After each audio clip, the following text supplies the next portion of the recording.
Monetary policy has quietly made assets expensive and wages slow at the exact same time. This is why Americans are feeling pinched. And the person who may now run the Federal Reserve, Kevin Warsh, has been loudly criticizing the exact policies that created this problem for over a decade. Today, I am going to show you why Trump picking Warsh as the next Fed chair is not just political news, it is personal finance news, and how it could affect interest rates, inflation, your mortgage, your investments, and the cost of simply existing. Because nothing says low stress like realizing the Federal Reserve has more influence over your grocery bill than your job does. Let's go back to 2008. During the financial crisis, the Fed's balance sheet exploded from under $1 trillion to over $2 trillion in a few months by buying treasuries and mortgage-backed securities.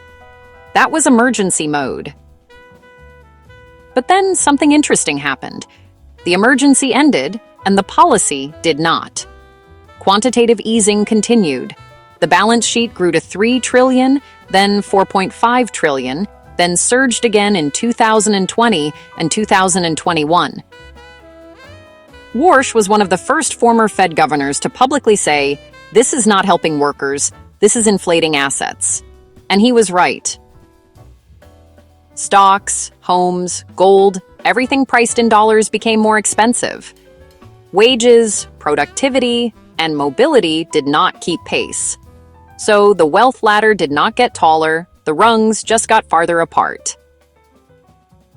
If you love watching houses double in price while your paycheck politely stays the same, go ahead and hit like.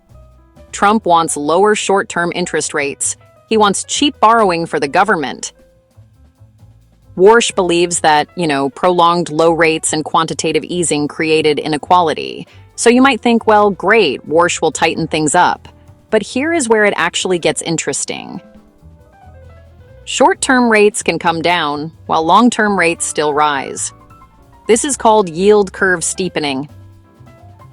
Why does that matter to you? Well, because mortgages, auto loans, and long-term borrowing follow long-term yields, not the short-term rate the news talks about. So Trump could get the rate cuts he wants, while your mortgage rate does not budge, or could even rise.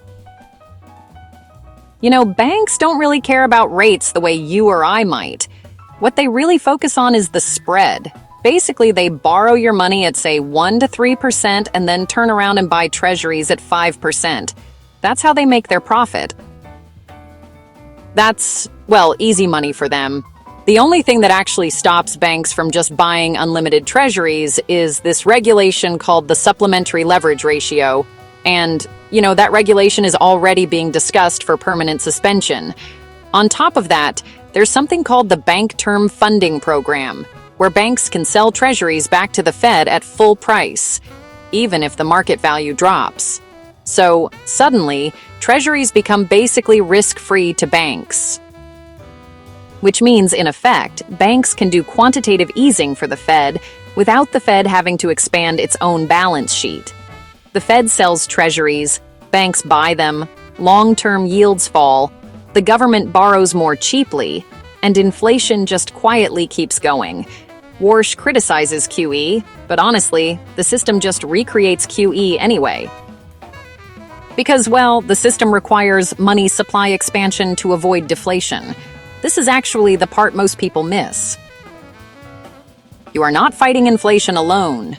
You are, in fact, living inside a monetary system that must inflate to survive. That means, assets continue to rise in price over time. Which means, really, the way you protect yourself is not by holding cash. It is by owning assets that rise with the system, equities, real assets, productive businesses, and sectors that benefit from liquidity and long-term growth. Meanwhile, savers in cash, fixed income, and low-yield accounts slowly lose purchasing power. If your savings account is bravely earning 0.8% while inflation does jumping jacks at 4%, make sure you follow moneytreeandme. I said you are not struggling because prices are high. You are struggling because monetary policy made assets expensive and wages slow at the same time. And I showed you how Warsh's history, Trump's goals, bank deregulation, and Fed mechanics could quietly continue that exact pattern, even if the headlines say policy is tightening.